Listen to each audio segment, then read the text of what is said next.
Hello friends, welcome to my YouTube channel. आज हम chapter number 12 exponents and powers शुरू करेंगे। आपने लास्ट चैप्टर्स में क्यूब रूट, स्क्वायर्स और स्क्वायर रूट्स वो वाला चैप्टर किया हुआ है। स्क्वायर्स में आपने देखा था जैसे कि हमें 10 का स्क्वायर निकालना होता है तो हम 10 की पावर 2 लगा देते हैं, तो इसको 10 को 2 बार मल्टीप्लाई कर कर 100 आ जाता है। ये इसकी वैल्यू आ गई। ऐसी अगर 10 का क्यूब निकालना हो तो हम 10 को 3 बार मल्टीप्लाई कर देते थे और ये इसका आंसर आ गया। यानी स्क्वायर के लिए 10 की पावर जो होती है वो 2 लगानी है।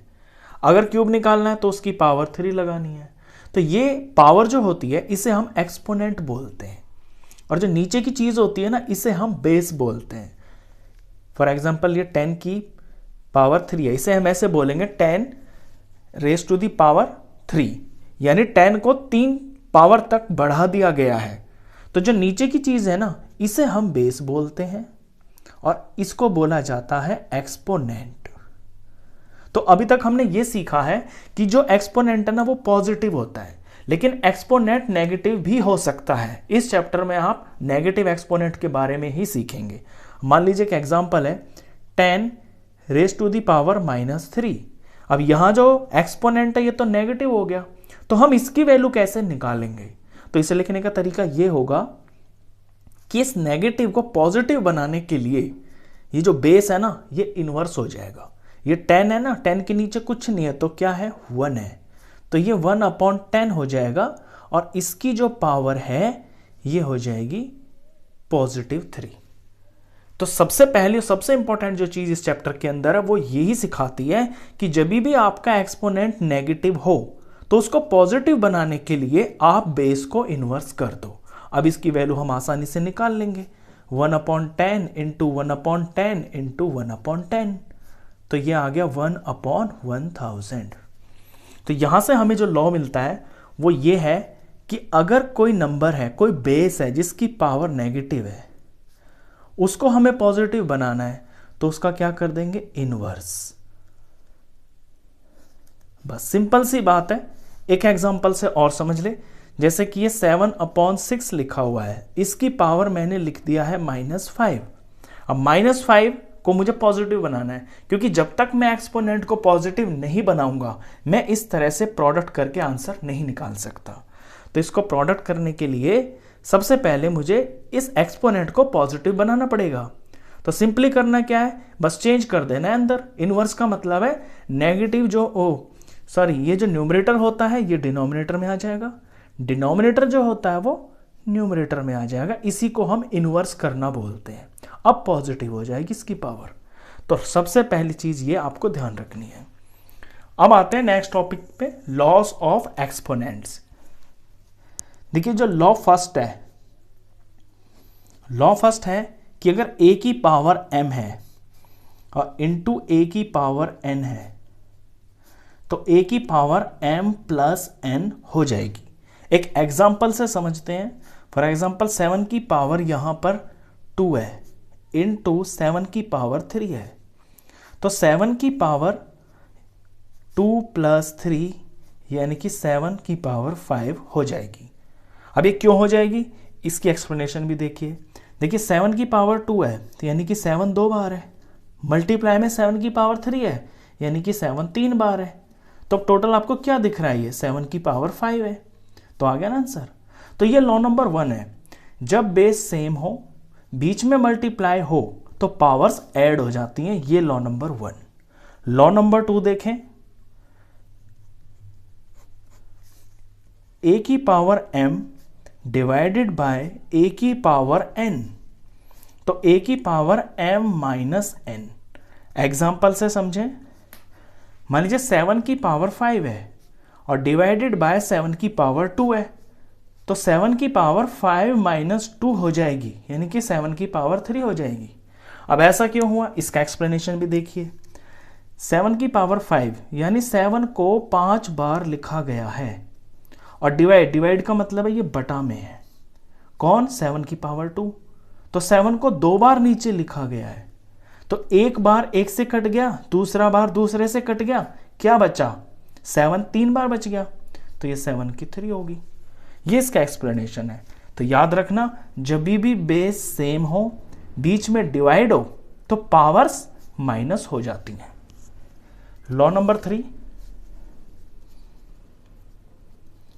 लॉ थर्ड में क्या होता है कि अगर आपके पास कोई बेस है a, उसकी पावर m है और ये सारे की पावर n है, तो इनकी पावर मल्टीप्लाई हो जाती है, यानी am इंटू n। एक एग्जाम्पल से समझें इसे। मान लीजिए ये 7 है, 7 की पावर 2 है और इस सारे की पावर ये 3 है, तो अब 7 की पावर जो बेस है इसकी पावर 2 इंटू 3 हो जाएगी, यानी कि 7 की पावर 6 हो जाएगी। एग्जाम्पल ये है, एक्सप्लेनेशन देखिए। 7 की पावर 2 का मतलब क्या है कि 7 इंटू 7, और ऐसा कितनी बार लिखा हुआ है? एक बार नहीं, 3 बार। तो इसे मैं 3 बार लिख के दिखाता हूं ऐसे। 7 का स्क्वायर तो ये हो गया 7 की पावर 2, और इसकी भी पावर 3 है, यानी ये भी 3 बार है जो अंदर है, ये मैंने 3 बार लिख दिया। अब आपको 7 कितनी बार दिख रहा है? 6 बार ही है ना, तो ये 7 की पावर 6 हो गई। तो इसका सिंपल सा एक्सप्लेनेशन है। तो लॉ नंबर 3 को याद रखना, जब भी बेस के ऊपर कोई पावर हो और उस सारे की भी कोई पावर हो, होल ब्रैकेट ऐसे लग के, तो पावर्स मल्टीप्लाई हो जाती हैं। लॉ नंबर 4, लॉ 4 में क्या होता है कि जो बेस है ना आपके, वो डिफरेंट होते हैं। फॉर एग्जांपल ये 7 बेस है, इसकी पावर जो है वो ले ली मैंने 3, और मल्टीप्लाई, और ये 2 है, इसकी पावर मैंने 3 ले ली। यहां आप देख रहे होंगे कि जो बेस है ना ये सेम नहीं है, लेकिन पावर सेम है और बीच में मल्टीप्लाई है। तो इसका जो आंसर हो जाएगा ये 7 इंटू 2 और पावर एक बार लग जाएगी, ये हो जाएगा 14 की पावर 3। तो यहां से जो लॉ बनता है वो ये बनता है कि अगर a की पावर m है, बीच में मल्टीप्लाई है, और ये b हो गया, क्योंकि डिफरेंट नंबर है ना तो हम इसे b से डिनोट करेंगे, और b की पावर भी m है। m और m से मतलब है कि पावर सेम, a और b से मतलब है नंबर्स डिफरेंट। तो नंबर्स यानी कि बेस डिफरेंट है, बीच में मल्टीप्लाई है, लेकिन पावर सेम है, तो इन बेसिस का प्रोडक्ट हो जाएगा और पावर a की बारी लग जाएगी, जैसा कि आपने यहां पे देखा। तो ये लॉ नंबर 4 है। लॉ नंबर 5 इसी तरह का है, वो डिवाइड का है। लॉ 5 में फॉर एग्जांपल 7 की पावर 3 है, डिवाइडेड बाय यहां 2 की पावर भी 3 है। तो हम इसे कैसे लिखेंगे? 7 की पावर 3 का मतलब है 7 3, डिवाइड का मतलब है ये बटा में आएगा, डिवाइड ऐसे लिखते हैं। 2 की पावर 3, तो 2 को हम नीचे लिखेंगे। अब दोनों की पावर 3 है, तो मैं 7/2 ऐसे करके दोनों की कॉमन पावर इस तरह से लगा सकता हूं। तो यहां से जो लॉ बनता है वो ये बना कि a की पावर अगर m है, डिवाइडेड बाय, और b की पावर भी अगर m है, यानी कि सेम है, तो हम a/b लिखकर, यानी इन दोनों नंबर का डिवाइड करके उसकी जो पावर होगी उस पे हम m लगा सकते हैं। ये लॉ नंबर 5 है। लॉ नंबर 6 बहुत इंपॉर्टेंट है कि अगर किसी की भी पावर 0 है, वो आपका 1 के बराबर होता है। कोई भी नंबर हो, कुछ भी हो, मैं यहां पे 5 की पावर 0 लगाता हूं, तो ये 1 के ही बराबर होगा। कितना भी छोटा नंबर, कितना भी बड़ा नंबर, कुछ भी हो, अगर उसकी पावर आपकी 0 है तो उसकी वैल्यू 1 होती है। ये भी बात आप बहुत ध्यान से रखना। तो ये 6 तो लॉ हुए। और एक जो सबसे पहली बात मैंने बताई कि किसी भी एक्सपोनेंट को नेगेटिव से पॉजिटिव बनाने के लिए उसका इन्वर्स कर देते हैं। ये 7 चीजें हैं जो आपको इस चैप्टर में ध्यान रखनी है। अब जो नेक्स्ट टॉपिक हमारा होगा वो होगा स्टैंडर्ड फॉर्म। स्टैंडर्ड फॉर्म से रिलेटेड आपकी एक्सरसाइज सेकंड है। स्टैंडर्ड फॉर्म समझिए, मान लीजिए आपको कोई नंबर दे दिया, ये दे दिया 3000। अब ये तो ऑर्डिनरी लिखा हुआ है, इसको स्टैंडर्ड फॉर्म में लिखने के लिए आप ऐसे लिख सकते हैं कि 3 इंटू, ये 3000 है ना, तो 3 इंटू 1000, यानी 3 को 1000 से मल्टीप्लाई किया गया है। अब इस 1000 को भी आप थोड़ा छोटा लिख सकते हैं, 3 इंटू 10 की पावर 3, क्योंकि 10 का जब क्यूब करेंगे 10 को 3 बार मल्टीप्लाई करेंगे तो 1000 आता है। तो ये जो चीज होती है ना एक्सपोनेंट की फॉर्म में जो लिखा होता है ऐसे, इसे हम स्टैंडर्ड फॉर्म बोलते हैं।